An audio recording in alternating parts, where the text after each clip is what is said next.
And we have an official upset alert.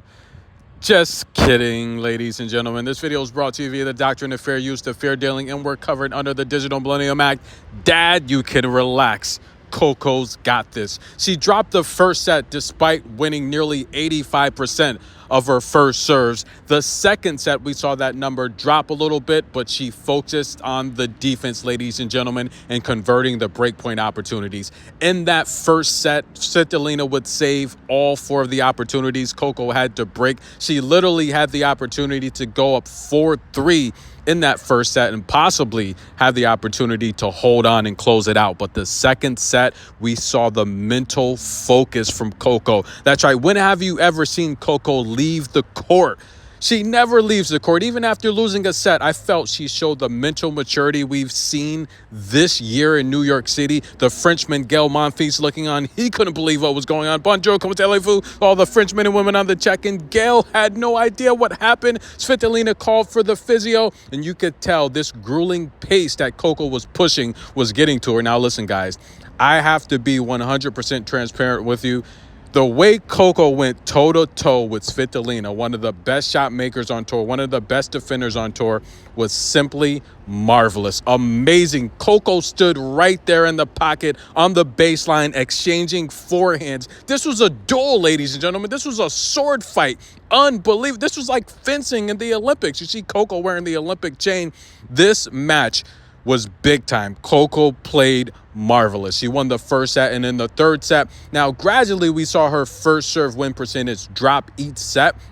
But the key there was the second serve. She didn't really completely let it slip. And in the third set, 18 unforced errors. She forced Svitlina, and you're not going to close out a championship match of this caliber with 18 unforced errors. In the third and final set, Coco's defense came to life, and she showed you why. She is the best defender in the game, the best defender on tour, possibly one of the best defenders of all time. Her footwork, her athletic ability, the forehand today was on point. Now, the unforced errors between both ladies, they combined for 70 unforced errors. That's going to happen in 3 sets of tennis like this. But I think that's a good number. 35 unforced errors for Coco, something like that. That's a good number for Coco in a 3-set thriller with a defensive player that put her behind the baseline in so many of the rallies. She attacked the forehand right side, and Coco stepped up. Svitlina takes the loser's walk, but she's not a loser. Pick your head up, young lady. You're amazing. We all love you. And this match here, one of the best matches we've seen in a very long time here on Arthur Ashe. My personal opinion, guys, we could even go back last year to the championship match with Sabalenka. That was amazing. The match with Mukova in the previous round, that was amazing. Guys, what about the match with Elisa Mertens where she had to come back? Laura Sigmund where she had to come back? That championship run last year was historic. And I think the magic here just started because, listen, guys, it's not a battle until you have to come back down a set and you show what you're made of. Coco did that today, ladies and gentlemen. What's next for her? She's going to take on either Marta Kostyuk or Emma Navarro. Listen, I said previously, I think she beats both of them, by the way. I think Marta might be a little bit of a tougher challenge because of her athletic ability, her ability to keep everything in front of her, her ability to cover the net.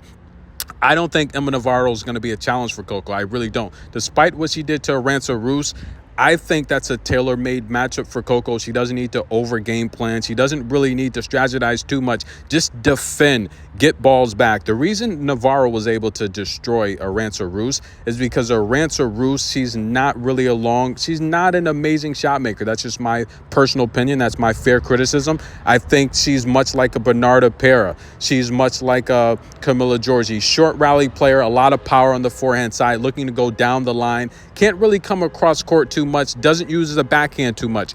Coco, between the lines, a much better shot maker, and I just think she's going to trouble Emma Navarro on this fast surface. Yes, grass is the fastest surface, but I just feel hard complements Coco's game with her ability to defend, right? With grass, there's a lot going on. There's short balls, there's wide serves. The ball doesn't bounce the way it does on hard. And I just think with the extra hang time, Coco's defense, it's going to trouble Navarro, guys. Get your popcorn, Tennis a Minute, like the video, show some love. Coco moves on, displays that new mental toughness we've been talking about.